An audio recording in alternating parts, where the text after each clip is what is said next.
ગુજરાત સહિત પશ્ચિમ ભારતમાં આકરા ઉનાળાથી લોકો પરેશાન થયા છે, તો બીજી તરફ ઉત્તર ભારતમાં બરફવર્ષાથી સુંદરતા ખીલી ઉઠી છે. જમ્મુ કાશ્મીર અને ઉત્તરાખંડના અનેક વિસ્તારોમાં સ્નોફોલને કારણે જનજીવનને અસર થઈ છે. ગુજરાત સંલગ્ન મધ્યપ્રદેશ ઉપર સિસ્ટમ સક્રિય થતાં ગરમીથી રાહત મળી છે. ગુજરાતના મોટાભાગના જિલ્લાઓના તાપમાનમાં ઘટાડો આવ્યો છે.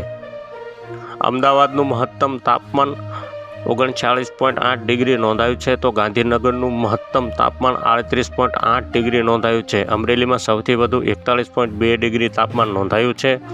રાજકોટ, સુરેન્દ્રનગર અને કેશોદમાં તાપમાન 40 ડિગ્રીને પાર પહોંચ્યું છે.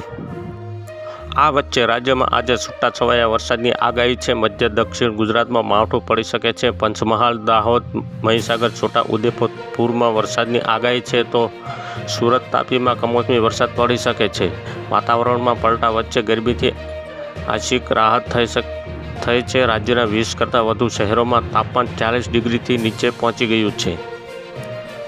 માત્ર 4 શહેરોમાં 40 ડિગ્રીથી વધુ તાપમાન નોંધાયું છે. અમરેલીમાં 41.2, રાજકોટમાં 40.9 ડિગ્રી તાપમાન નોંધાયું છે, તો સુરેન્દ્રનગર 40.3, કેશોદમાં 40.4 ડિગ્રી તાપમાન નોંધાયું છે. પાછલા 24 કલાકમાં દક્ષિણ ગુજરાતમાં વરસાદ નોંધાયો છે. સૌથી વધુ 4 mm વરસાદ નર્મદામાં નોંધાયો છે.